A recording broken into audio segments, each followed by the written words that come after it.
çok fena kaynıyor. Neler var neler. Sevdiğiniz insanları da konuşacağız. Sevmedikleriniz var mı acaba? Biz yine de konuşacağız herkesi. Banu Kavaş, teşekkür ederim Banu Kavaş ve merak ettiğiniz konuların hepsini kiminle konuşacağım? Sevgili Arzu Altıntaş'la konuşacağım. İyi akşamlar herkese. İyi akşamlar, hoş geldin Arzu. Hoş bulduk. Arzu biliyorsunuz yıllarca televizyon dünyasında çalıştı.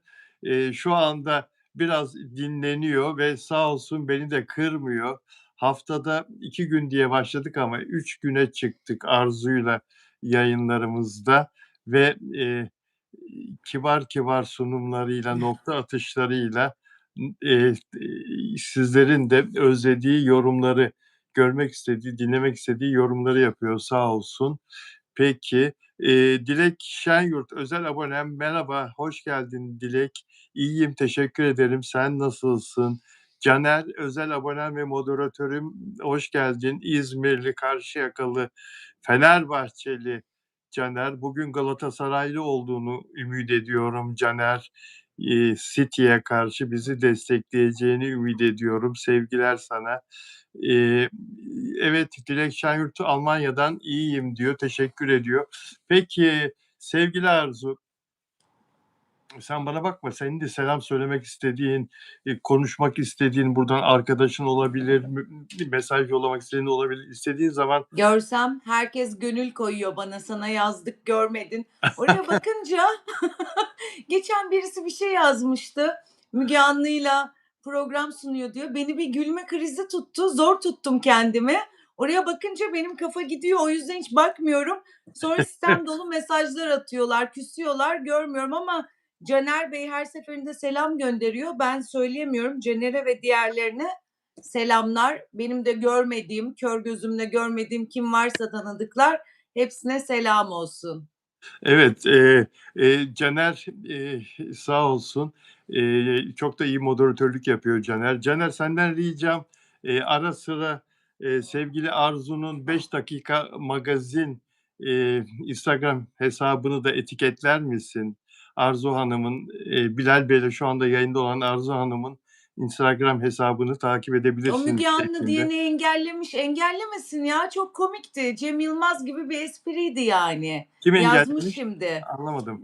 Müge Anlı'yla yapıyor diyen kimse, her kimse Yok, onu yok. engellemiş. Aç lütfen Caner Bey. Çok komikti yani. Caner evet, engellemeyebilirsin Caner onu, orada bir şey yok. O gün makyajınla, saç şekline falan biraz Müge Anlı'yı mı andırdın? Ondan mı öyle dedi? Olabilir. Sarışınlık falan var ya hafif saçlarda. Komikti Olabilir. ama yani zor tuttum kendimi çünkü ben güldüm mü sonu kesilmiyor. Olsun, Acayip bir şey olmaz. kahkaha krizine girdim ama belli etmedim. Bir şey olmaz. Ümran Keleş de burada, moderatörüm Ümran Keleş de burada. Sevgili dostlar, sevgili arkadaşlar, ne oluyor Demet Akalın'a karşı bombardıman mı var? Cephe açıldı Demet Akalın'a karşı. Vay be Demet, meğersem ne çok sevmeyenin varmış. Yan koltukta oturan Murat Boz bile, Murat Boz bile. Onlar beraber şeyde, Sundular. evet jüri oldular değil mi aynı dönemde O Evet Ses evet oldular. Türkiye'de? Vay anasını ya. Vay anasını ya. Demek ki Demet Akalın'la Murat Boz aynı jürideyken Murat Boz'un Demet Akalın'a karşı böyle bir şeyi varmış yani bir siniri oluşmuş. Nedeni ne acaba? Bir böyle öfkesi oluşmuş ve onu bugün çıkarıyor hıncını sanki. Konuşacağız biraz sonra. Abi dizisiyle ilgili çok ilginç gelişmeler var. Arzu'nun da çok ilginç yorumu olacak. Bana biraz bahsetti. Konuşacağız. Beyazıt Öztürk'e nazar mı değiyor? Hakan Taşıyan hiç de zannettiğimiz gibi değilmiş. Bugün sevgili Mert Ramazan Demir Türkiye'nin en yakışıklı erkeği bana göre. Bana göre doğum günü bugün. Sen nasıl buluyorsun? Yakışıklı buluyor musun Mert Ramazan Demir'i? Çok yakışıklı, çok. Ki ben esmer adam sevmem. Çok yakışıklı. Yeni jenerasyonun en yakışıklılarından biri. Şey demedim mesela bazısına böyle Yani, ya, şimdi söyleyeceğim yanlış anlayacaksın. Ne? Hani, emm, 30'lu yaşın üzerinde bazı hanımlar, senin gibi bazı hanımlar mesela Mert gibi, gençlere "Ya daha çocuk be, erkek gözüyle görmem ki ben onu." filan gibi böyle küçümserler. Yok Eee, canım, yakışıklı ne alaka yani, yakışıklı var. yakışıklıdır. Yani, yakışıklı yakışıklıdır diyorsun, değil mi? Tamam. Ayrıca ben 29 yaşındayım. Henüz 30'a basmadım. Olsun, Bana çok peki. yakışıklı geliyor galiba o yüzden. Peki. Peki, peki sevgili Arzu. Hemen şeyden başlayalım o zaman. Tarkan'dan başlayalım, Tarkan'dan. Sevgili Tarkan'ın bir konseri daha dün gece gerçekleşti ve, sürpriz olarak Sibel Can'ı davet etmişti. Sibel Can'la birlikte şarkı söylediler. Ata Demirer'i de locadan çağırdı.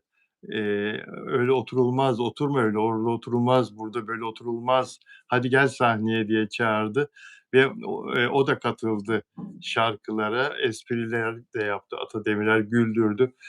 Ne düşünüyorsun dünkü konserle ilgili?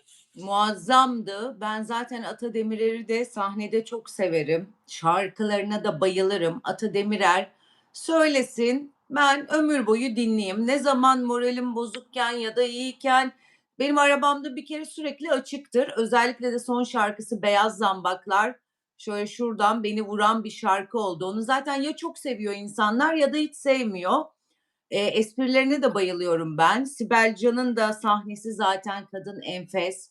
Enfes ötesi. Yani sahneye Sibel Can kadar yakışan hiç kimse yok herhalde, değil mi? Dansı, fiziği, sesi hepsi bir arada ve kadın çok devleşiyor. Yani normal bir röportaj veriyor. Tamam, çok tatlı, çok cici ama sahnede çok devleşen bir isim. Tarkan, Sibel Can ve Ata Demirer yan yana muazzamdı ama tek sıkıntı Tarkan o kadar bizi mutluluğa, güzelliğe, böyle hoş hoş şeyler görmeye alıştırdı ki bu konserler bittiğinde biz burada ne yapacağız onu bilmiyorum yani, değil mi? Böyle hayatımıza bir neşe gelmedi mi? Bir mutluluk oluyor izledikçe sanki böyle 20 yıl öncesinin mutluluğu, hani o zamanlar çok mutluyduk, her şeyden acayip keyif alıyorduk, hayat çok bambaşkaydı. Tam o kafalara girdik ama Tarkan hepimizi bırakıp gidecek. O zaman biz yine dertlerimizle baş başa kalacağız. O zaman ne yapacağız bilmiyorum. Eee, Yıllarca Las Vegas'a özendik, yıllarca New York'a özendik, yıllarca, Paris'teki tiyatral gösterilere, müzikallere, Londra'daki konserlere özendik. İstanbul sanki biraz böyle bu konularda hep geride kalıyordu. Hep hala basit sahneler, basit lokaller, canlı müzikler, Evet, 20 yıl, 25 yıl evvelki, mekânlar en son, şey yapılmış, restore edilmiş. Böyle bir, dev bir gösteri, bir konser ve böyle üst üste günlerce, sürecek, Türkiye'nin çok sevdiği, en sevdiği sanatçı çıkacak filan. Yani, bu Barış Manço'yla, Cem Karaca'yla, Kayahan'la filan bunlar bitmişti sanki. Sezen Aksu zaten çekildi. Yalnız çıkmıyor. bıraktı hepimizi, sahneleri de. Tarkan öyle güzel bir şey yaptı ki hakikaten. Yani, Las Vegas bizi kıskansın. Tarkan'ın o muhteşem konserlerini, her gece üst üste ve o, halkımın çektiği güzel videolar, birbirinden güzel, kıymetli, Evet, değerli videolar değil mi? Eee çok, çok güzel. İlk defa kıskandım. Ben çok konsere gitmeyi sevmem. Meslek hastalığı bizimki. Yıllarca hep orada olduğumuz için ben hep nedense kulisten izlemeyi severim, sahneyi falan. İlk defa gitse miydim acaba dedim. Ben, onu demedim çünkü hakikaten çok izlediğimden dolayı olsa gerek, bir doygunluk geldi konser olaylarına. Sezen Aksu bile darılmasın bana, son gittiğim konserinde yarısında çıkmıştım. Darılmasın bana, A! yani, tamam, o sahnedeki o konuşmaları filan onlar bambaşka. O esprileri filan, onları izlemek, tiyatro izlemek gibi zevkli ama o şarkı olayı, müzik olayı artık ezberliyor insan, yadsıyor bir zaman sonra. Hani, bal bile her zaman yenmez denir ya, her zaman bal olsan neydi o söz? Öyle bir güzel bir söz vardı. Ben de unuttum şu anda ama iyi ki Ajda Neyse. Pekkan'a gitmedin sen. Ajda Hanım hani en son gidenleri nasıl azarlamıştı kalktılar yarısında diye. Ya Ajda Pekkan konserini en son, eee, şimdi söyleyeceğim. 90 senesiydi zannedersen gittiğimde bayılmıştım açık havada. En son gittiğimde açık havada bayılmıştım. Yani ondan evvel yine gidiyordum da 90 yılında.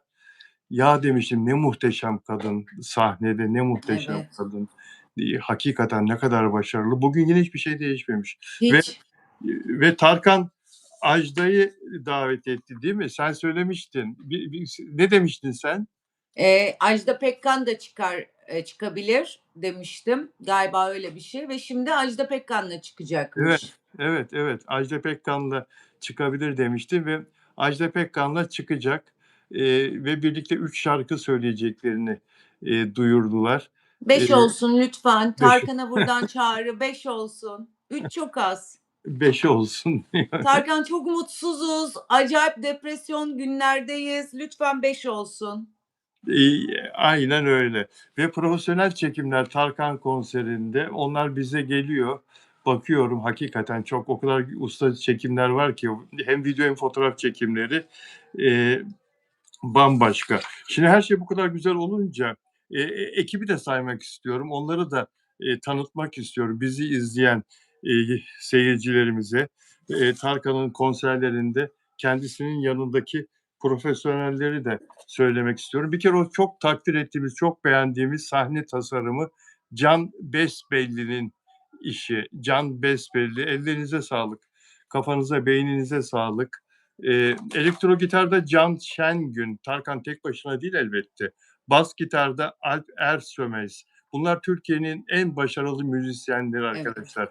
Davul Volkan Öktem, akustik gitar Ayhan Günyıl ile Ateş Berker Öngören, klavyede Serhat Ersöz ile Matthew Erdem, klarnette Göksen Çavdar, Udda Özdemir Güz, vokaller Faruk Emre Kürkoğlu ve Ozan Öztürk ve her şeyin üstünde tüm organizasyon sürecini Tarkan'ın şirketi Hit Production yönetiyor.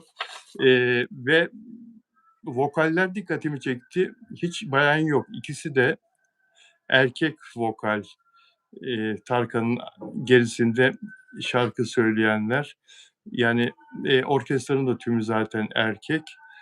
Erkek vokallerle çalışıyor Tarkan. Sesine erkek vokal daha uygun diye biliyorum ben. Hımm, Şeyini unuttum. Sesinin derecesini. O yüzden kadın vokaller çok tiz kalıyor diye biliyorum yıllar evvelden. anladım. Biraz da aranjörle de tabii ilgili. Aranjör, onu istese bir şarkısında kadın vokal kullanmak istese bunu yapabilir. Evet, çok ince bir Yakışır da. detay. Niye yok acaba? Yakışır da yani değişir de ona göre bir Evet. şarkı, bir beste olsa kim bilir? Bunu Tarkan'a sormak lazım tabii. Bir basın mensubu sorarsa iyi olur. Detay, çok teknik detay. Peki bir de şu çok, Tarkan, eee, annesinin cenazesine kadar, annesi rahmetli olana kadar Tarkan hep megastar, hep bir yerdeydi ve ulaşılamazdı. Tarkan yükseklerdeydi, ulaşılamazdı. Hiçbir şekilde Tarkan'ın, özelini falan hiç bilemiyorduk. O paylaşırsa bir şey görüyorduk. Çocuğuyla bile sırtı dönük, kafası çevrilmiş paylaşıyordu. Eşiyle zaten çok nadir. Almanya'da kırlarda yürürken doğanın içinde fotoğraf çekip paylaşıyordu. Burada Tarkan'ı, eee, halkla iç içe görüyoruz. Tarkan'ı ilk kez halkla iç içe görüyoruz, biliyor musun? Yani Evet, 30 evet. 30 senedir bize kızmasın. Yani, 30 senedir ilk kez, eee, bu konuda ne diyorsun? Mesela selfie yaparken gördün değil mi kadınla diyaloğunu? He? Çok tatlı. Aslında, hani, bunu daha mı fazla yapsa yoksa yaptığı doğru mu? Doğru ki hepimiz bugün hâlâ konuşuyoruz. Geçen yayında da söylemiştik. Gerçekten, yani, Almanya'da da hiç Tarkan'ı gören yok. Orada yaşadığı iddia ediliyor gibi bir şey ama hiç yok. Yani, Almanya zaten yarı Türk dolu. hiç mi kimse görmüyor? Bu kadar izole nasıl yaşayabiliyor? Çok büyük soru işareti. Nasıl başarıyor bunu çok merak ediyorum. Evet. Kendisi çıkmıyor herhalde alışverişe filan, Ama market insan bir alışverişe filan. patlar. Tamam çıkmıyorsun da alışverişe gitmiyorsun, doktora gitmiyorsun, bir yere gitmiyorsun. Bir patlar bir noktadan sonra artık bir yere bir gitmek, en azından bir yürüyüşe gitmek istersin. Hiç mi kimse görmüyor? Ya da acaba ricacı mı oluyorlar? Hani çekenlerden sildiriyorlar mı? Çünkü yazın Çeşme'deydik biz. Güpse Evet, Özay'la Barış Arduç oradaydı. evet, Bir kadınlar vardı. Onları çektiler uzaktan. Ve bir tane kadın geldi koruma. Korumalarıymış Barış Arduç'la Güpse Özay'ın. evet. Bakın dedi burası özel bir plaj dedi. Sizden rica ediyorum dedi. Onu silin dedi. Allah Hemen Allah. yanımızda gerçekleşti olay. Hani belki öyle sildiren, çekenlere sildiriyor mu öyle bir şey geldi aklıma. Çok rahatsız olduğu bir resim olursa sildirebilir tabii. Bir video olursa, görüntü. Selfie yaparken kadınla, ne kadar samimi Tarkan. Kadın diyor ki, "Bana teyze de Tarkan." diyor. "Yok, ben abla diyeyim." Diye cevap veriyor Tarkan. "Olur mu, eee, ben abla diyeyim." diyor. "Ben 72 yaşındayım ama." diyor. "Olsun." diyor. "Abla olur." diyor kadına Tarkan. Ne kadar böyle sıcak, samimi, şeyler, diyaloglar. Tarkan'ı hiç böyle, vatandaşla iç içe, bu kadar iç içe görmemiştik. Yani her selfie yapmak isteyenle yapıyor. Hiçbirini kırmıyor, değil mi? Onlarla Yaş gülüyor. geçtikçe biraz yumuşadı galiba, değil mi? Artık 50'li yaşı geçti. Hani bir yere kadar artık o cool'luk devam etti. Oradan sonra biraz daha soft bir Tarkan görüyoruz bence. Böyle olmaya karar mı vermiştir sence, yoksa, yani hayat mı onu bugünlere böyle taşıdı, getirdi, yoksa kendisi mi, şeyinde, eee, bir değişiklik yapmak istedi, imajında, halkın üzerine bıraktığı etkide bir değişiklik yapmak istedi, stratejisinde? O da olabilir. Türk halkı olarak çok da üzgün günler yaşadık. O da kalbini yumuşatmış olabilir. Depremler, afetler, ülkemizde olan felaketler, Türk halkının birbirine sarılması ya da sokakta, işte, çocukların katledilmesi, hepimiz büyük bir acıyı paylaştık. Merhamet, yani, bir merhamet gelmiş olabilir. Yani, insanlara sarılmak istemiş olabilir çünkü hepimiz öyleyiz. Ben de aynı şekildeyim. Sen de eminim öylesindir. Aynen, aynen. A Daha çok, yani, herkesi kucaklayasım var. Böyle bir şey olmuş olabilir. aynen. Evet. Peki, Tarkan'ı yine konuşmaya devam edeceğiz yayınlarımızda arkadaşlar. Eee Peki, bizi Andorra'dan izleyen Emi Guller demin mesajını gördüm.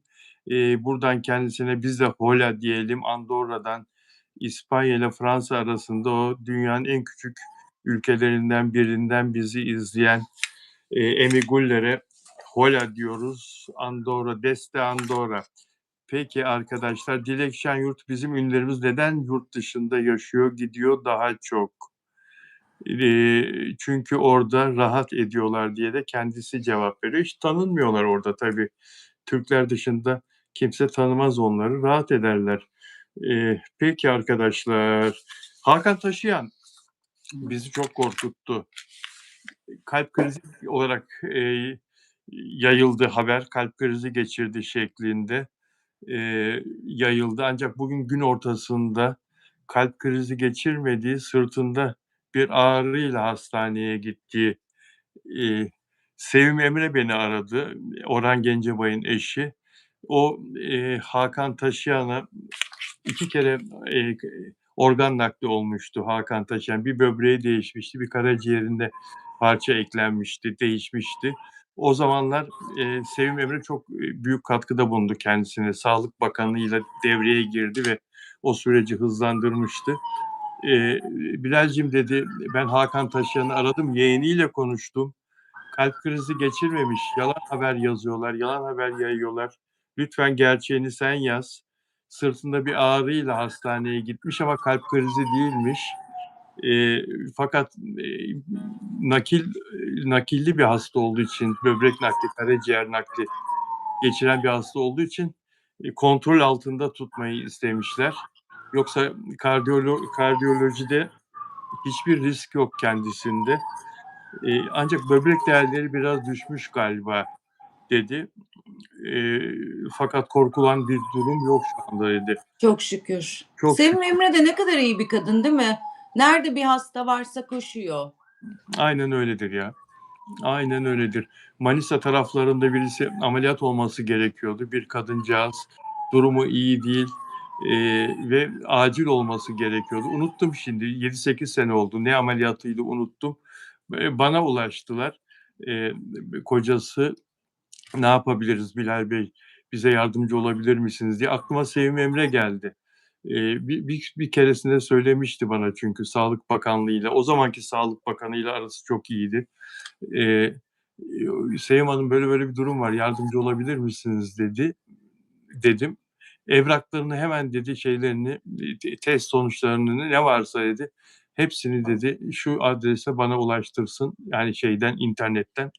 "Elimden geleni yaparım." dedi. Hakikaten 3 gün sonra ameliyata aldılar kadını. Ya İzmir'de, evet, ve kurtuldu Allah kadın razı olsun. ve kurtuldu kadın. Yani böyle de iyi bir insan Sevim Emre. Allah Evet. razı olsun. Ne diyorsun Hakan Taşıyan'ın durumuna? Üzüldüm. Çok geçmiş olsun. Umarım kendine iyi bakıyordur. Çünkü organ naklinde biliyorsun, alkol maddeleri vesaire tüketmek çok, mahvediyor insanı o tarz şeylerden sonra. Umarım iyi bakıyordur kendine, umarım iyileşir ama neden bu haberler nasıl çıkıyor, nasıl, bunlar yayılıyor bunu bilmiyorum. Çok asap bozucu. Sistematik olarak birileri hep böyle bir şey atıyor. Bazen biz de düşüyoruz. Haber Tabii. kaçırmayalım, hızlı olalım vesaire vesaire diye ben de düştüm mesela bugün o tuzağa. Kalp krizi geçirdi diye girdim habere çünkü birçok yer girmişti. Teyit etme gereği duymadım ama yalan haber çıktı. Sevim Yani Hanım, ben senin haberinden öğrendim. Sen koymuşsun gördüm. Sevim evet, Emre beni aradı diye. Ama mesela kalp krizi geçirmemiş haberini koyamadım çünkü çok yoğundum. Çok son dakika yetiştim eve de.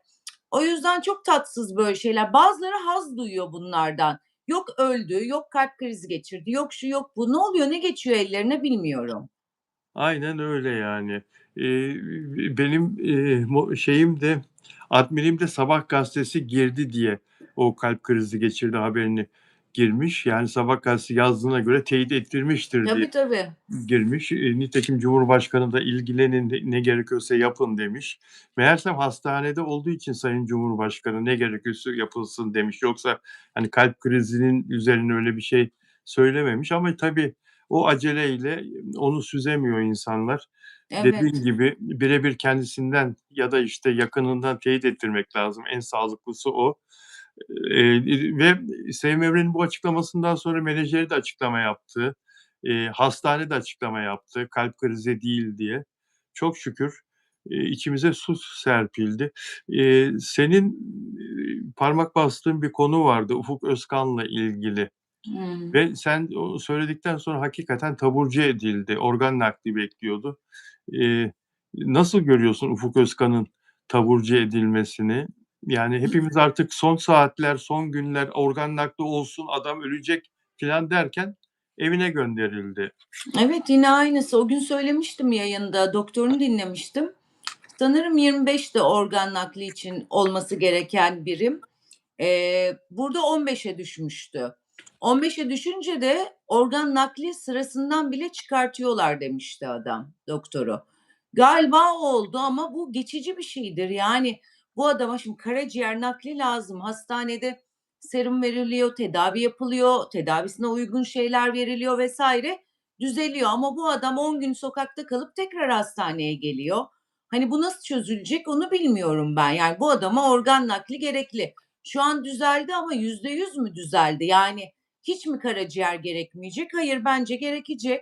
Yani o aşamada tekrar aynı işlemleri en azından el altından yine bir o prosedürüne uygun bir şekilde yapıp çok kritik bir durumda gelirse ne yapacaklarını düşünmeleri gerekiyor. Tabii ki hiç olmasın, mucize olsun. Umarım düzelmiş olsun ama adam hep aynı şekilde dönüyor hastaneye. Hep aynı şekilde dönüyor hastaneye. Dilek Şenyurt dedi ki özel abonem organ nakli çok önemli. Benim bir arkadaşım karaciğer organ nakli için bekliyordu. Yetişemedi, organ yetişemedi ve vefat etti dedi. Dilek Şenyurt yazdı şimdi. Dilek Alman mı, Türk mü, Almanya'da mı arkadaşın, Türkiye'de mi arkadaşın, yetişemedi dediğin kişi? Merak ettim şimdi. Genç miydi yaşı? Neden organ nakline girmişti? İnsan merak ediyor. Ne yapalım? Çünkü sırada o kadar çok bekleyen var ki bir de. Bir de organ da yok Bilal. Yani kimse bağışlamıyor. Bağışlamıyor ha? Hiç kimse bağışlayın yani ne olacak? Kara toprak altında çürüyecek. En azından senden sonra bir insanı yaşatmış olacaksın yani. Neden bağışlamıyorlar bilmiyorum. Biliyorsun müzisyen anne diye bir kadın vardı. Kartal bebeğe nakil aramıştı, kalp nakli. Neler çekmişti. Çok doğru. Dilek cevap veriyor, Dilek Şenyurt. Diyor ki Türkiye'deydi ve gençti diyor. Gençti diyor. Maalesef organ yok. Maalesef organ yok. Caner de aynı şeyi yazıyor. Bol bol su tüketelim diyor. Evet, organlarımızın sağlıklı olarak kalması için su Ben çok çok önemli. tüketiyorum sonra yazıyorlar yorumlarda altlara Arzu Hanım neden o kadar su içiyor diye. Öyle mi? Yazıyorlar mı? Ama yani sağlık için tabii ki alışkanlık bir de iyi yapıyorsun. Evet. Çok iyi yapıyorsun. Ya oyuncu Didem Balam, oyuncu Didem Hanım demiş ki hayatındaki Balçın ya Balam nereden çıktı?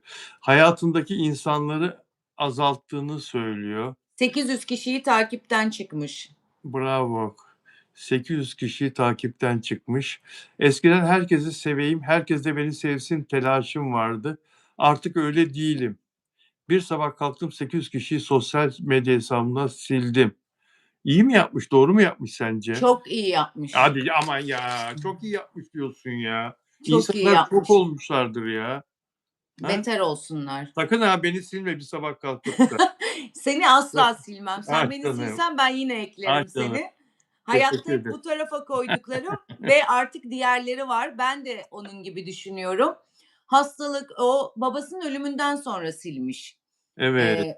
Cenazede vesairede aramadılar diye bana da aynı dönüm noktası oldu. Ben de bir rahatsızlık yaşadım biliyorsun. Orada bir kırılma oldu. Ondan öncesinde de babamın vefatında bende de aynısı olmuştu.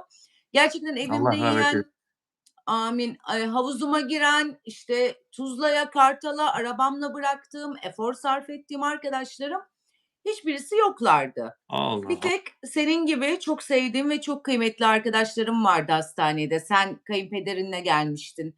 Senin Evet, gibi birkaç dostum daha. evet. İnsan öyle günlerde anlıyor gerçek dostluğun, arkadaşın önemini, Doğru. ne demek olduğunu. Çünkü insan yaralandığında sarmalanmak istiyor. Yani birisi elinden tutsun her şey geçecek demesini istiyor. Yoklarsa da ondan sonra oturup onlarla yemenin, içmenin, onları bir yere bırakmanın, onlarla bir hayat geçirmenin, sahteden yüzlerine gülmelerinin bir manası yok. Ben de sildim. Çünkü zaten benim kötü günümü görmeyen, bana geçmiş olsun demeyen, babam öldüğünde beni aramayan hiç kimseyle benim işim olmaz. Sosyal medyada da hiç görüşeyim, onu da göreyim, o da beni görsün diye bir hevesim de yok. Ben de direkt valla ben de hemen hemen 500 kişiyi çıkartmışımdır. Öyle mi? Evet. Sen de sildin. Bir arkadaşım bu beni çok üzdü diye mesaj attı diyor Didem Balçın. Ne üzmesi ya diyor. 3 senedir merhaba yok, nasılsın yok. Babam vefat ettiğinde yanımda değildin diyor. Yanımda değildin diyor. Ne üzmesi diyor. Şimdi diyor 800 kişiyi daha sileceğim diyor. Evet. Hay Allah. Silsin. Silsin. Silsin diyor. Gerçekten silsin. Ya gerek yok. Yani Hmm. bunlar modern çağın garip insanları. Geçmiş olsun demeyi bilmiyorlar. Başın sağ olsun demeyi bilmiyorlar. Nasılsın demeyi bilmiyorlar. Televizyon gibi nasıl televizyonu açıp dizileri izliyoruz, hayatımızı izliyorlar oradan. Hiçbir şey yok ama ben o kadar yoruluyorum ki ben artık story bakmıyorum. Mesela bakıyorum birine bir şey olmuş geçmiş olsun, başın sağ olsun. Yazmazsam kendimi kötü hissediyorum. Üstüne arıyorum falan filan. Hani onu orada gördüğümde benim aramama ve yazmama ihtimalim yok. Ama her insan da bu kadar hassas ve duyarlı değil.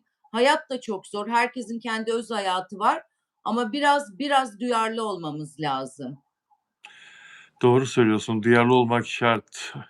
Çok Duyarlı şart. olmak Biz şart. niye görüyoruz mesela? Sen niye gördün? Sen niye ben hastaneye yatınca geldin? Yani biz çünkü iyi insanlarız ve birbirimizi seviyoruz. Sen kayınpederini alıp geldin. Şebnemcim selam söyledi. Allah korusun sana bir şey olsa ben Allah korusun. koşarım. Ya bu bir nezakettir. Bir arkadaşına, dostuna bir özveridir yani. Doğru söylüyorsun. Çok doğru söylüyorsun. Aynen öyle. Peki, Beyazıt Öztürk'ün yönetmeni işten çıkarılmış ya. Beyaz'la Joker yarışma programı. İlk başladığında, ilk bölümünde reytingler çok iyiydi. Çünkü o hafta diziler yoktu. Tatile girmişlerdi. Evet. Yılbaşı arasıydı. Eski bölümler oynuyordu. Ve o pazar ilk başladığı gün birinciydi, ikinciydi kategorilerde. Beyaz'da Joker. Sonra diziler başladı.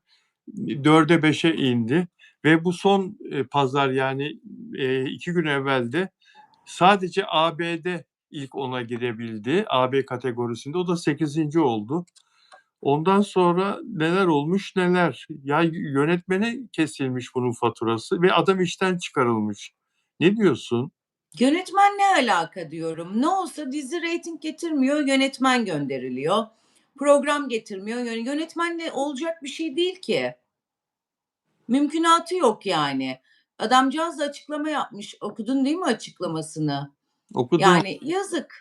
Evet. Yazık yani. An itibariyle Beyazla Joker programıyla ilişkim kalmamıştır.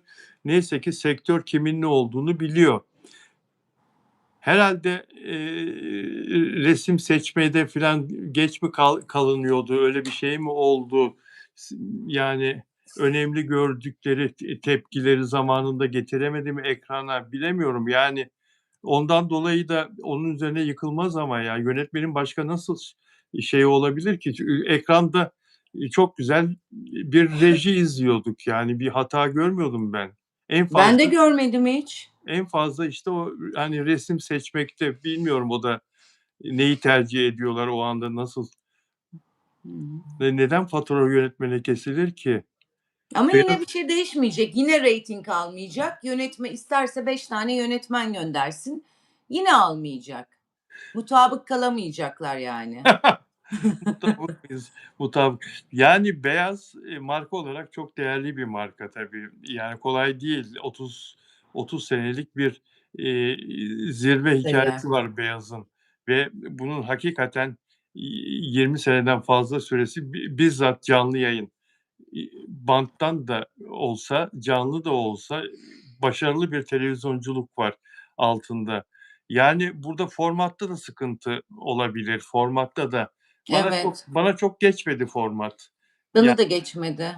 o joker yani sadece bir tane, şıkkı silmek için orada filan. O jokerin hiçbir anlamı yok. Hiç yardımcı olan bir şey değil Hiç. seyirciye. Hiç Evet. ümit vermiyor yani şeye, oyuncuya da ümit vermiyor, seyirciye de oyuncu adına.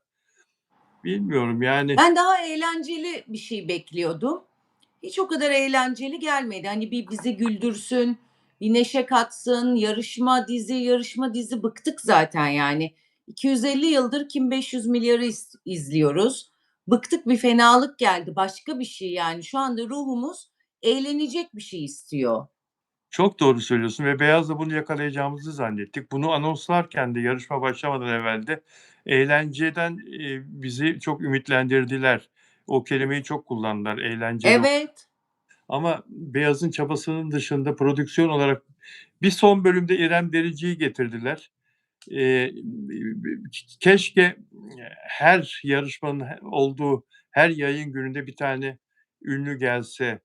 evet. Onun katkısı olabilir reytinglere, değil mi? Evet, evet, çok güzel. Şebnem Bozoklu, Enis Arıkan bir yarışma programı sunuyorlardı ya, ona Evet. bayılıyordum ben mesela. Evet, başarılıydı. Nokta. Muhteşem ötesiydi yani. Çok komikti. Halktan 2 insan alıyorlardı, onları yarıştırıyorlardı. İnanılmaz başarılıydı. Beyazıt Öztürk'e de öyle bir şey yapabilirlerdi. Bu çok tutmadı bizi. Evet.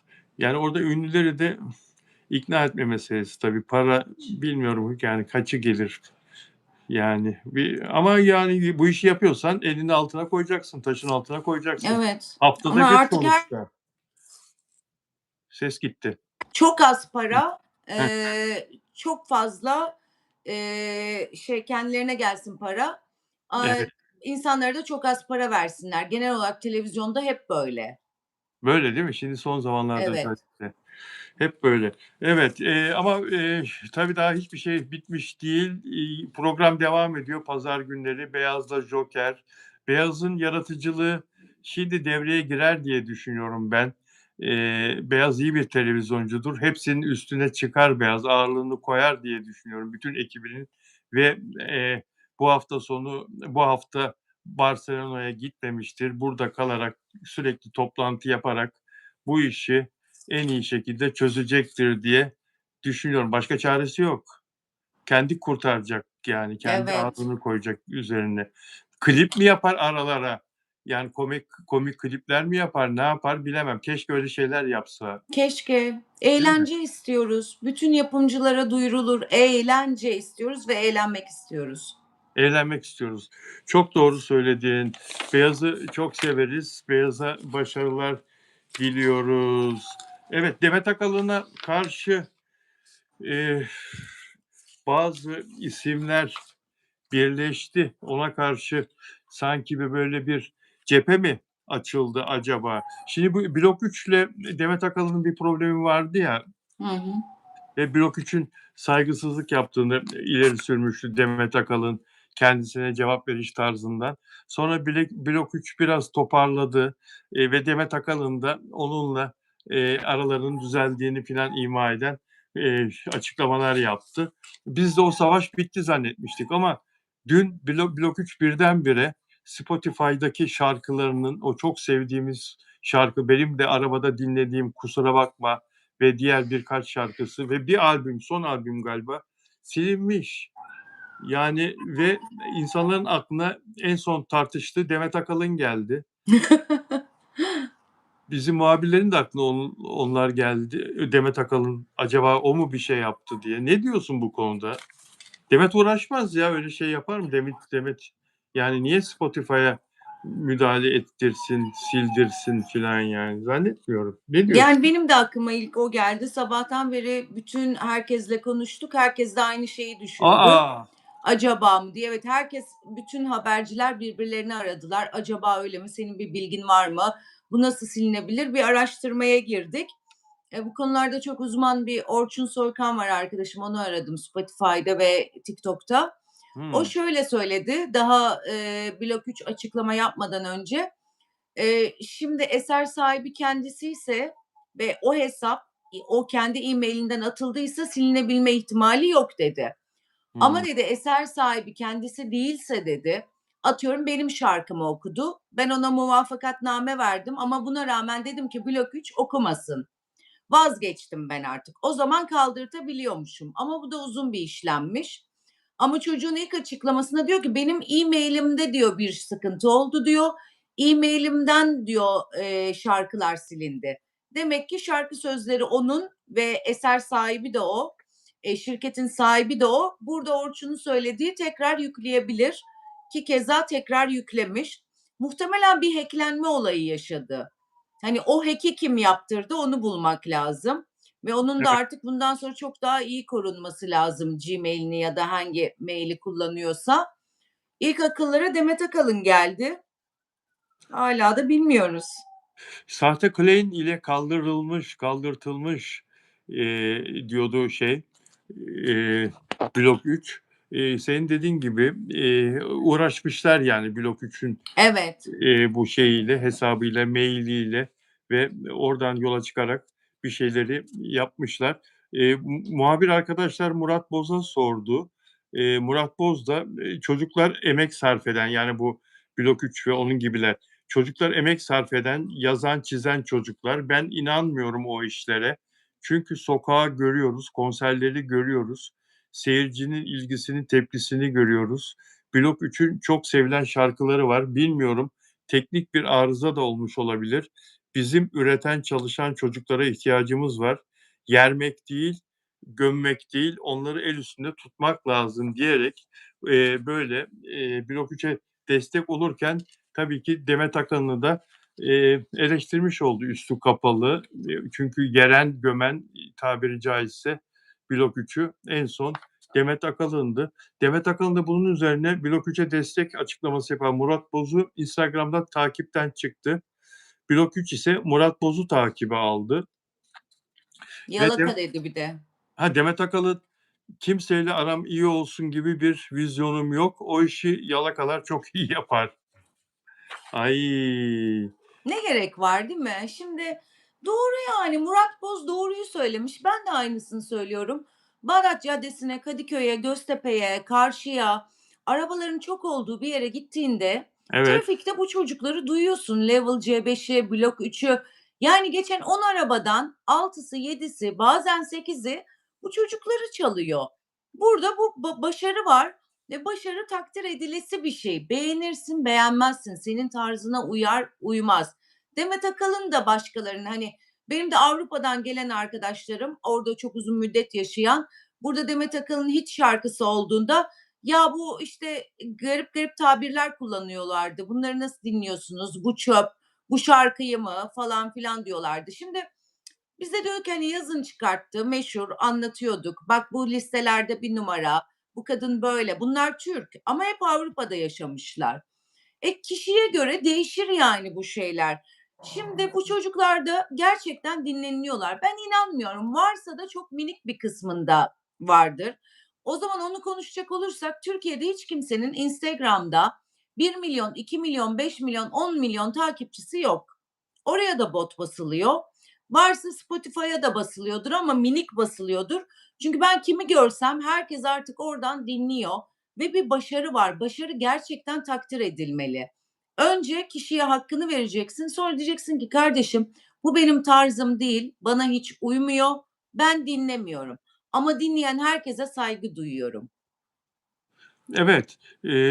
Demet Akalın, yani, bu rapçilerin hepsiyle arası açık değil. Sefo'yla biliyorsun, işte, o bütün yazı kapattığı, şarkıyı yaptı. Hep zirvedeydi Demet Akalın Sefo'yla beraber o şarkısıyla. Ve Level C5'le şimdi bir şarkı yapıyorlar. Level C5, Demet için stüdyoya giriyor. Önümüzdeki mart'ta Almanya'da birlikte sahneye çıkacaklar Level C5'le Demet Akalın. Demet Akalın rapçilerle çalışmayı da seviyor. Demek ki Blok 3'le anlaşamadı. Onunla yıldızı barışmadı. Bu arada Bengü'nün, Blok 3'e desteği var. En Hı son hı. yayına girerken okudum. Blok 3'ün büyük bir fotoğrafını paylaştı sosyal medyasında. "Önünde eğilin, daha iyisini yapın." yazdı altına. Yani Blok 3'e eğilin dedi, önünde eğilin. Ondan daha iyisini yapın dedi. Ama işte bu böyle, tamam Blok 3'e şimdi bu zamanda destek vermeleri, Demet Akalın'a demek ki bunların bir gıcığı vardı, onu gösteriyor. Yani açık açık destek. Çünkü Demet Akalın da problemli olduğunu biliyorlar Blok 3'ün ve Hı çekip hı. ve Ya da ya benim de bir gıcığım yok ama doğrunun ve hakkın yanında durmayı uygun görüyorum. O da olabilir. Eskiden gelen bir husumet de olabilir. Bir yerden bir gıcıklıkları da olabilir. Genelde sanatçılar aynen senin söylediğin gibi genelde küsse, eskiden gelen bir gıcıklığı varsa bir tarafta yer almayı daha uygun görüyorlar. Ama doğru olan bu yani bir başarı var. Bengü de doğruyu söylemiş. Bakalım Bengü'ye ne diyecek? yani, Demet Akalın da Milano'da. Milano'ya niçin gidilir? Alışverişe gidilir. Milano'da Demet Akalın biliyorsun senede bir iki kere gider orada. Çok güzel marka eşofmanlar alır gelir. Hatta o eşofmanları sahnede de giyiyor. Demet Akalın alışverişi çok seviyor. Peki, çok da Peki bu olay yağmurlu. şöyle başlamıştı. Hıı.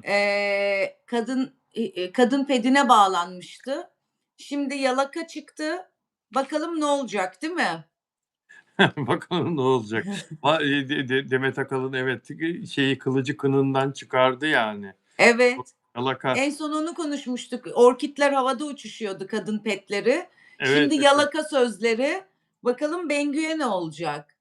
Bengü'ye ne olacak? Burada olması ya da İtalya'da olması bir şey fark ettirmez. Fark etmiyor, evet. Fark ettirmez. Demet Akalın kitlenirse yürür valla. Peki özel üyelerimden Dilek Şenyurt burada. Kendisine merhaba diyoruz. Tekrar Delfino Di Masio Şili'den göremiyoruz Delfino Di Masio'yu. O bizi sonra izliyor. Ona da selam veriyoruz. Özel abonem Delfino Di Masio. Nelly Manzano demin geldi galiba. Birileri Nelly Hola yazmışlardı. Ben kaçırdım ama selamını Nelly'nin. Nelly bizi izliyorsun biliyorum. Hola sana. Ve Dilek Şenyurt'a merhaba dedik. Mabel Matiz 3S5F nickli özel abonem. Ona da kucak dolusu sevgiler yolluyoruz buradan. Nelly geldi. Nelly Manzano merhaba Maestro Bilal ve Arzu diye sana selam yolluyor. Merhaba Nelly. Hola Nelly. Arjantinli Nelly. Peki dostlar, beğen yaparsanız memnun oluruz arkadaşlar ve hype da yapın tabii beğen yaptıktan sonra. Bizi abone olarak izlerseniz mutlu edersiniz. Onu da söylemiş olalım. Abone olmanız, katkıda bulunmanız çok önemli arkadaşlar. Öpüşür mü öpüşmez mi? Kenan İmirzalıoğlu'yla Afra Saraçoğlu diye bundan bir hafta kadar evvel sormuştuk arkadaşlar ne zaman öpüşürler diye sevgili olacaklarına göre. Ve bana bir arkadaş demişti ki buradan Kenan İmirzalıoğlu fanı bir arkadaş. Bilal abi bütün dizilerini izledim. Kenan İmirzalıoğlu hiçbir dizisinde öpüşmedi yazmıştı. Sonra hakikaten araştırdım. Kenan İmirzalıoğlu hiçbir dizisinde öpüşmemiş. Kimlerle oynadı. Çok güzel kadınlarla oynadı ama hiçbir dizisinde isteseydi yazdırırdı senariste yani. Allah Allah, ben de bilmiyordum hiç öpüşmediğini. Evet. Ama bugün sevgili Onur Akay bir yazı yazdı ve dedi ki Afra Saraçoğlu'na öpüşme yazıldı senaryoda Kenan İmirzalıoğlu'yla. Afra istemedi bunu dedi. Ne diyorsun sen bu konuda? Ben Afra'nın istemeyeceğini hiç düşünmüyorum. Çünkü Aa! öyle bir kız değil, çok profesyonel. Öpüşme de yazılırsa, başka bir şey de yazılırsa rolünü yapar diye düşünüyorum. Bence yanlış bilgidir, yanlış duyumdur. Hiç öyle bir şey düşünmüyorum asla. Çünkü çok başarılı bir oyuncu. Öpüşür de rolü neyi gerektiriyorsa onu da yapar yani. Ya o Mert Ramazan Demir'le öpüşüyor. Onunla öpüşür. Onunla öpüştü dizide. Mert'le Evet. öpüşür ama zannetmiyorum ya Kenan'la öpüşmeyi Niye istememekte. öpüşmesin? Kenan'ı da mahvettiler. Adamı 150 yaşında, yaşlı, böyle bir adam yaptılar. Bütün sosyal medya bunu konuşuyor. Kenan yaşlı, Kenan yaşlı. Kenan işte öpmesin onu, Afra öpmesin onu. Kenan İmirzalıoğlu dedikleri adam bir 10 sene önce, 20 sene önce bütün Evet. genç kızların bayıldığı, görünce kalbinin çarptığı, hala da aynı yakışıklılıkta. Hani bir şey eksilmedi ki İmirzalıoğlu'ndan. Hala adam çok yakışıklı ya. Kaç yaşında? Yani öyle bir şey yaptılar ki yaşlı bir dede formatına soktular adamı. Kenan'ı beğeniyorsun değil mi? Yani şey olarak yakışıklı Evet. olduğunu söylüyorsun. Yakışıklı yani. Bütün Türkiye söylüyor bunu. Hani hepimiz onun oynadığı dizilerde ölmedik mi? Adam inanılmaz yakışıklıydı. Herkes onu konuşuyordu. Hala da yakışıklı. Adamda bir şey değişmemiş ki. Çok mu kırışmış? Hayır. Çok mu vücudu pörsümüş? Hayır. Belirgin bir şey mi var yaşlılık imaresi? Yok, hayır. Niye taktılar bu kadar adama bilmiyorum.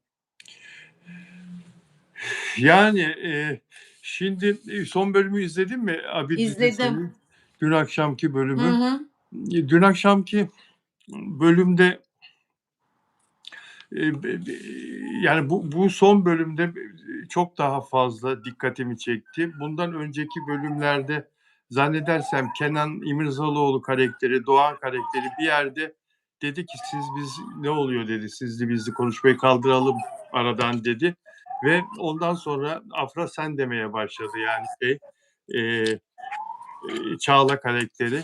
Ama dün akşamki bölümde beni o kadar rahatsız etti ki Afra Saraçoğlu'nun o genç kızın, o hani yaşça çok ufak bir kızın ki Kenan'a göre sen diye hitap etmesi beni çok fazla rahatsız etti. Ben mi çok hassasım? Yok, Allah Allah. vallahi çok fazla rahatsız etti. Beni de. Beni de diyor Şebnem bak. Beni de. Şebnem zaten lady. Evet. İkiniz başka dünyanın lady'leri, prensleri falansınız yani. Yani vallahi bak orada yani aradaki o fark bir kere patronu şirketin yani sahibinin oğlu ve o yönetecek filan. Yani bir kere oradan sen diye hitap etmesi bir çalışanın avukat da olsa, yaşıtı olsa da hitap edebilir. Yaşıtı olsa o zaman göze batmaz ama arada bu kadar yaş farkı belli zaten. Bak yaş farkının belli olması oradan da önümüze geliyor, çıkıyor. Yani bir genç kız hukuku yeni bitirmiş filan, avukat olmuş. Bilmiyorum, işe nasıl alındığını, nasıl girdiğini de gördük yani filan. O beni çok hakikaten çok rahatsız etti. Bu senaryoda yaklaşmakta olan sevgili yapıştırmasının da bir şeyi yani bir Tabii. sinyali sen diye hitap ettirilmesi. Bunları halletmeleri gerekiyordu. Bunları örtmeleri bir şekilde bize hissettirmemeleri gerekiyordu senaryoda ama böyle bir yapımda bile bir lakaytlık olduğunu gösteriyor. Bir baştan savmalık olduğunu gösteriyor. Yeteri kadar ince düşünemiyorlar. Bu da şeyden herhalde 7 günde 2,5 saatlik bir bölüm hazırlama telaşından. Halbuki senaryo çok önceden yazılması gerekmez miydi? Ama değişti değil mi? Tabii. Eski Peki yazılanlar. ben neye güldüm biliyor musun? Neye? Hatta dedim insanlar görse deli sanacaklar. Doktoru da mafya yaptılar. Adam halis muhlis doktor depo yaktı, ürünleri yaktı. Bildiğin doktor Tabii. bile bu ülkede mafya oldu. Şaka gibi değil mi? Aynen öyle. Bir de diyorlar ki gerçek hayat hikâyesi. Yani Evet, bana bir 5 dakika magazine birisi bir yorum atmış haberin altına. okusana onu. Yanında mı? Diyor ki evet yanımda. Diyor ki bu Kenan diye bir profil gerçek hayattan alınmıştır diyor. Kızla diyor doktorun yaş farkı gerçek hayatta da vardı diyor. Ama bu işin sonu aşkla bitmiyor diyor. O aileyi tanıyan çok iyi dostlarım, çevrem ve akrabalarım var diyor. İlerleyen bölümlerde aşk olmadığını, olmayacağını göreceksiniz diyor. Peki senarist niye paylaşımlarında onlara aşk yaşatır gibi bir paylaşım yaptı? Hashtag ikisinin kısaltılmışını Doğan'la Çağla'nın Platonik mi birlikte yazdı. acaba? Kenan'a aşık olacak, Afra yüz vermeyecek mi acaba Doğan? Yani bilemiyorum ama yani öyle bir sinyal de yok orada o paylaşımda. Hem isim olarak onları etiketledi Kenan İmirzalıoğlu, Afra Saraçoğlu diye. Hem işte Çağ Doğu ya da Doğu Çağ arkasına da kırmızı kalp koydu. Yani böyle birlikte Afram gibi böyle birlikte yazıp da arkasına kırmızı kalp koyduğun zaman bir aşk ilişkisi bu ikili. Valla aşk yoksa ben izlemem söyleyeyim. Ve bunu Doğu Çağ ve bunu bir senarist ekibinin başındaki kişi yazarsa Eylem Can Polat inanmak zorundayız.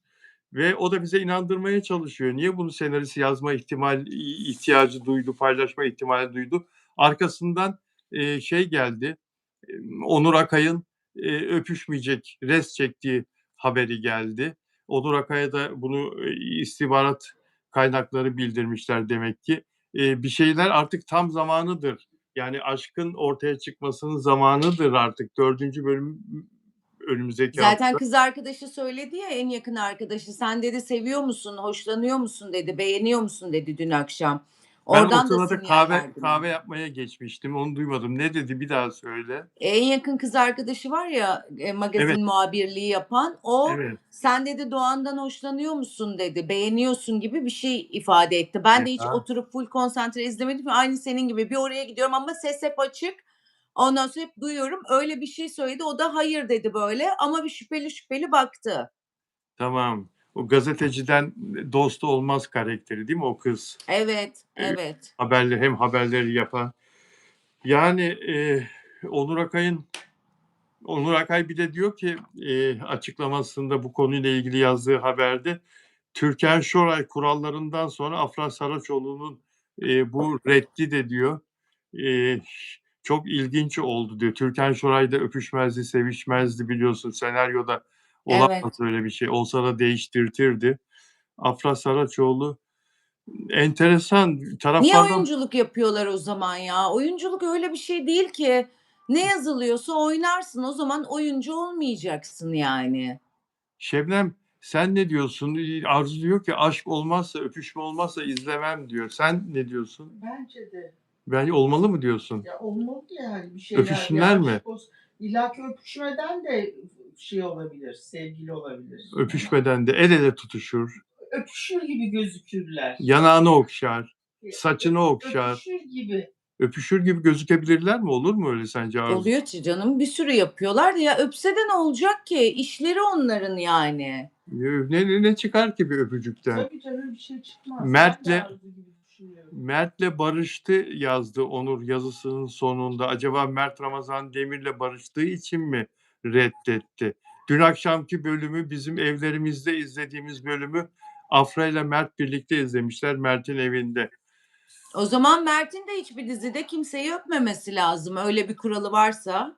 Mert de kimseyi öpmesin mi diyorsun? Biz ne izleyeceğiz o zaman? Nasıl yani nasıl gireceğiz dizinin içine? Nasıl inandırıcı olacak ki?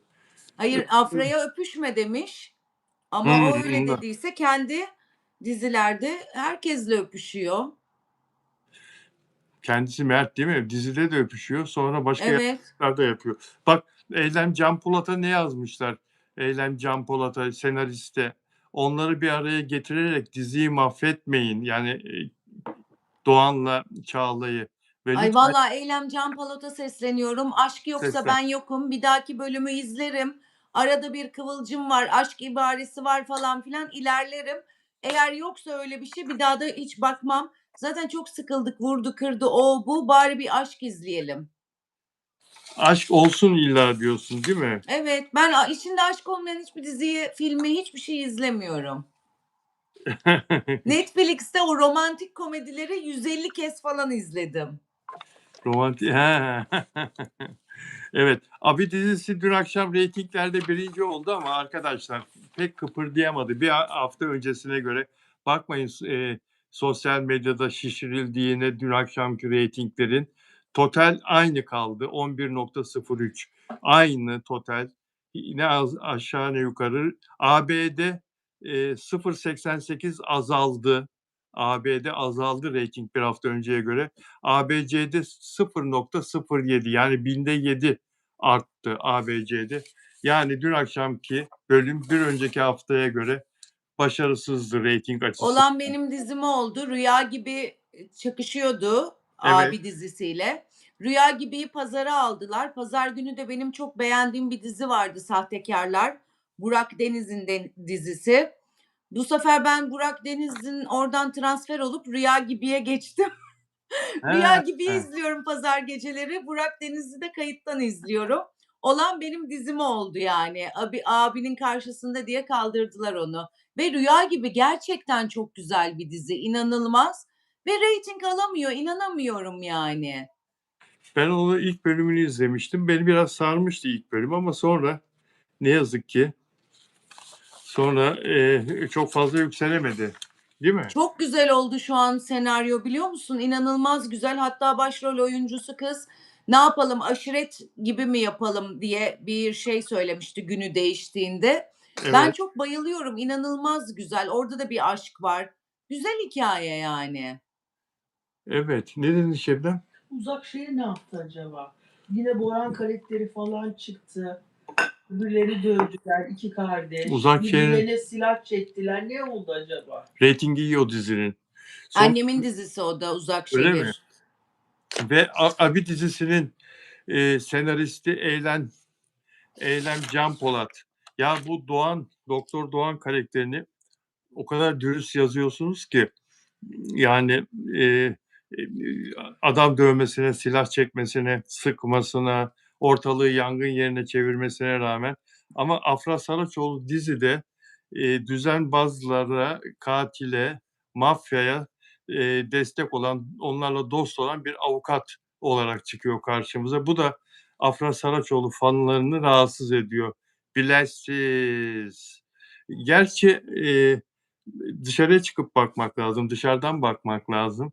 Ama Afra'yı bilmiyor ki kızcağız. O adam kandırıyor onu. kandırıyor. Okutmuş. Evet, Sanırım ablasına tecavüz etmiş. Daha haberi yok kızcağızın. Orada evet, herhalde düğüm kopacak. evet. Yani bilmiyor ki bu hayatta hepimiz o saflıkları yapıyoruz. Bizim de arkamızdan ne dolaplar dönüyor. Yıllarca ne iyi insan diye suratına bakıyoruz ama bir noktada bakıyoruz ki hiç düşündüğümüz insan o değil. O değil, evet. Burada o üçkağıtçı, düzenbaz Behram karakteri kızla oynadığı için, değil mi? Parmaklarında oynattığı için, Evet. yine de Afra Saraçoğlu korunsun istiyoruz ya. Yine de korunsun istiyoruz yani. Evet. Onun Çok süt canlandırdığı gibi tertemiz bir kız. onun canlandırdığı karakterin çok ezilip üzülmesini istemiyor yine insanlar. Fakat burada yani ilk bölümlerde biraz ümitlenmiştim. Afra Saraçoğlu'dan çok farklı bir oyunculuk görebileceğiz falan diye ama sanki onun oyunculuğu da tek düze oldu gibi. Evet, Senaryo, çok doğru bir tespit. Evet. senaryo ile ilgili değil mi bu? Evet, evet. Kız hiç bir oyunculuğunu gösteremiyor. Tek düze gidiyor. Vallahi çok şahane bir tespit. Evet. Yani böyle doyuramıyor izleyiciyi Doyuran, yani. O evet. normalde neler yapıyordu bir önceki dizisinde? Bunda böyle donuk bir avukat yani. Burada şunun da etkisi olabilir mi diyeceğim. Diyecekler ki ya ne fenasın Bilal Özcan. Eee, Kenan İmirzalıoğlu'nun arkadaşı bu senarist. Daha evvel birlikte çalıştılar. Bütün dizilerinde, Hı Kenan'ın hı. dizilerinde o yazdı. Eee, Eli gitmiyor olabilir mi Afra'yı parlatmaya senaristin? Kenan Hımm. Kenan varken Kenan'ı daha çok çünkü hep Kenan, hep Kenan, hep Kenan, hep Kenan ama burada Evet. Kenan iyi, hep Kenan Kenan. perfect. Evet, yani burada bir patlama yapılacaksa sahnede bir hani şey patlaması, Kenan oyun patladı. patlaması bunu Kenan yapıyor. Oyunculuk filan. İşte bağırma, çağırma, ağlama, sarılma falan. Hep Kenan'dan görüyoruz bunu. Bir Afra'yı ağlatın bakın ne güzel ağlar kız ya. Evet, Ama doğru. yapmaz, ama yapmaz. Senarist de Kenan'ın, yönetmen de Kenan'ın. O getirdi, biliyorsun değiştirdi. Evet, Görüntü değiştir. yönetmenini de o getirdi. Ekip onun ekibi yani. Afra Allah yardım etsin. Afra'ya. Amin. Belki önümüzdeki bölümlerde yazabilir. Ama şimdi ampul uyandı soru işareti benim kafamda. Doğru söyleyince sen aydınlandım. Evet yani. Bu o Evet, kadar iddialı böyle baba baba oyunculuk gerektiren şeyler yazılmıyor. yazılmıyor. Yazılmıyor. Allah'tan iyi para alıyor kız. O da ondan dolayı biraz şeydir yani teselli oluyordur. Yoksa o da farkında yani olan bitenin. Farkında olmaması mümkün değil. Biz dışarıdan Doğru. bunları fark ettiğimiz bizim tabii, biraz şeyimiz var, deneyimimiz var. Ondan görebiliyoruz bunları. Her neyse, Doğru. her neyse bittik mi ya? Ha, bugün Mert Ramazan Demir'in doğum günü Doğum demiştik. günü. Doğum günü demiştik. Onunla ilgili Twitter'da bir arkadaş bir şey paylaşmış. Onu okuyacağım. Kim olduğunu da sonunda söyleyeyim. Eee, Mert Ramazan Demir doğum günü diye başlamış arkadaşımız. 28 Ocak 1998. 28 Ocak. Takvimler sadece kışın ortasını değil, bir başarı hikayesinin en samimi başlangıcını fısıldıyor bugün bize. Mert'in hikayesi Şile'nin rüzgarlı kıyılarında 6 çocuklu bir ailenin en küçüğü olarak başladı.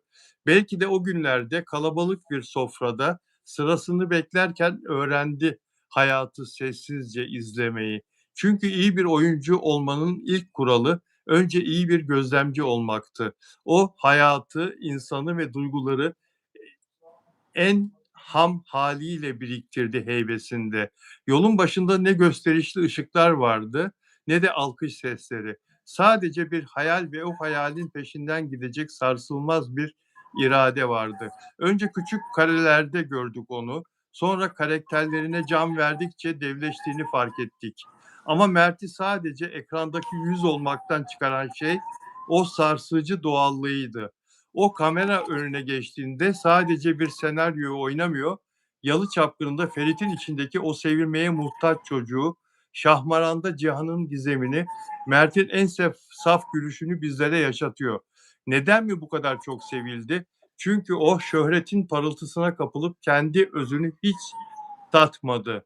Gözlerindeki o muzip ışıkla sanki mahallemizden bir arkadaşımız, evimizden bir kardeşimiz gibi kaldı. En karmaşık duyguları bile tek bir bakışına sığdırabilmesi o kadar doğru ki, suskunluğunun altında binlerce kelimeyi barındırması onu başka kıldı. Kendi ışığını parlatmak için başkasının gölgesine ihtiyaç duymadı o. Karakterin kalbini parlatmayı seçti. Bugün onun hayalleri dünyanın dört bir yanına ulaşıyor. Başarıları, yeteneği ve en önemlisi o tertemiz kalbiyle her geçen gün daha fazla insanın hayatına dokunuyor. İyi ki doğdun Mert Ramazan Demir. Senin hikayen ben de başarabilirim diyen her genç kalp için bir umut ışığı. Yeni yaşında o hiç eskimeyen samimiyetin ve çocuksu neşenle daha nice ruhlara dokunman dileğiyle. Gülüşün hiç solmasın, hikayen sonsuz olsun. Kaç yaşında.com imza. Kaç yaşında.com imza Twitter'da. Ne yazmış? Ne yazmış ama değil mi? Daha kısa olabilirdi ama Ne yazmış? geldikçe İnsanın annesi babası yazmıyor o kadar. Vallahi helal olsun. geldikçe gelmiş ilham ya yazmış. Evet çok iyi anlatmış. Biraz daha kısa olsa daha tatlı olurdu ama eline sağlık, kalemine, ruhuna sağlık. Kaç yaşında.com yöneticisi, sahibi arkadaşımız kim olduğunu Hayranı değil. değil. Önüme Hmm. düştü. Önüme düştü böyle Twitter'da. Hayranı yazdı sandım. Değil. Yani belki de bu kadar iyi tanıdığına göre hayranlıkla izleyen birisi olabilir. Ben mesela bir profesyonelim ama Mert Ramazan Demir'in çalışkanlığına, başarısına, oyunculuğuna hayranlık da duyuyorum tabii. Yani bu Evet. öyle. Tıpkı Afra'ya olduğu gibi. Tabii. Yani öyle. Sevgili Arzu 1 saat 6 dakika 7 dakika sana doyulmaz. Saat 23'te büyük maç var. Kimin maçı? Manchester City Galatasaray. Manchester İngiltere'den. Kardeşim Barut gibidir. Rahmetli babam ve erkek kardeşim Gökmen Galatasaray aşığı senin gibi. Barut gibidir. İnşallah yeneriz ya Rabbim. İnşallah, inşallah. Dostlar çok teşekkür ederiz. Değerli arkadaşım Arzu Altıntaş'ta yayınımızı izlediğiniz için Arzu çok teşekkür ediyorum. Ben teşekkür ederim. Sevgiyle Arzucuğum. Görüşmek üzere. Görüşürüz.